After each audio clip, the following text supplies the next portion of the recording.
Okay, listen, if you woke up this morning looking for a song to get stuck in your head, here you go. You're welcome. Woke up this morning, got yourself a gun. Your mama always said you'd be there, chosen. Yeah, Lindsey and I are going, yeah. It's hard to believe The Sopranos has been off the air for nearly 15 years. The Emmy Award-winning show has been having a bit of a moment with new generations of fans thanks to the pandemic binging, as well as, of course, a brand new podcast from the two of the show's stars. That podcast has blossomed into a book sharing all sorts of behind-the-scenes stories. Joining us to share a few is Michael Imperioli. Good morning to you, Michael, and thank you for being here. That song, it just takes you right back. I want to start off with this book.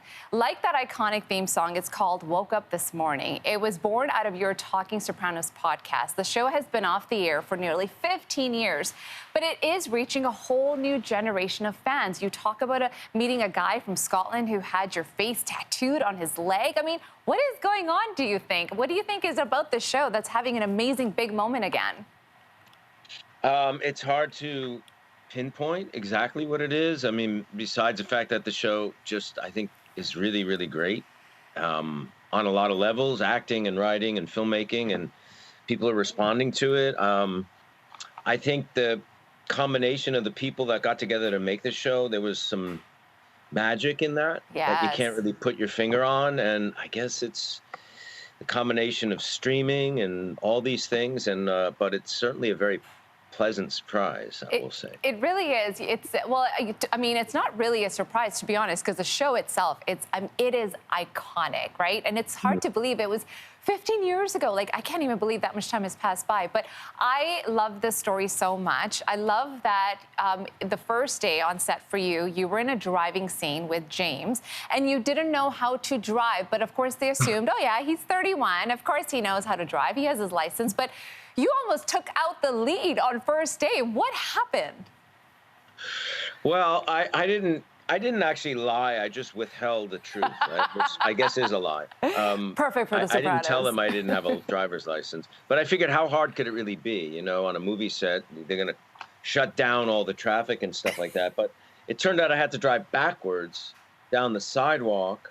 Oh, my God. With trees on both sides of the car and talk.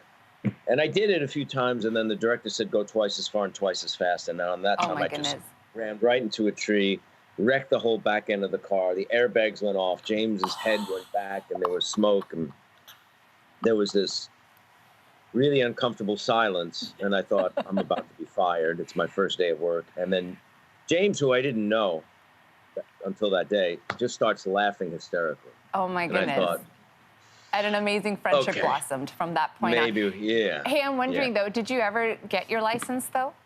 I did. They said, you know, if this show, that was the pilot, so they said if the show gets picked up and we actually go to a first season, you have to get a driver's license. Okay, that's good to know. And I did. Safety and I first. still have one. Safety first. Well, listen, speaking of safety, this is the opposite of safety. You also share a story about having a few too many adult beverages, which I often thought about watching The Sopranos. I was like, how many times has this cast actually had a few, you know? You were supposed to be throwing a body off a cliff in the scene, and the crew was a bit worried and improvised by chaining you to trees. Like, what happened here? And the fact that you guys still did the scene, to me, is amazing. You know, it was a Friday night. It was a very simple scene. We just actually had to take this, either it was a head or a body, or one or the other, out of a trunk and dump it off a cliff. We didn't have any dialogue. It wasn't really dangerous. I mean, because we weren't, you know, well, it was at the edge of a cliff. But they said it's going to take a long time to light and set up this scene. So Jim and I went back to his trailer, and he said, you want a drink? And, you know, if we're doing something that involves driving or fighting or something, you wouldn't do that. And, you know, it was very rare when we actually had something to drink on the set. Not as rare afterward, but... Yes. So I said, yeah, let's have a drink. Yeah, and like 3 hours go by, and they come to get us, and the bottle was empty. It was a bottle of bourbon that was full, and now it was empty. And So we were okay. Good times. And this is what, We you know, walked this is out. what fans are going to get in the book, all these behind the scenes. Really, really quickly, Michael, we're running out of time here, but I just really need you to settle this for us once and for all. David Chase only directed 2 episodes, the first and the last one. So many people were not happy with the black ending that caused a big reaction. What's your stance on the ending? I always maintain that that was the cut to black was the last thing Tony saw because he was shot. Okay.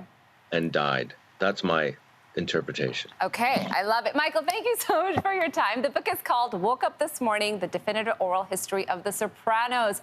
This is a treat for the fans. Thank you so much for your time, Michael. Thanks for having me.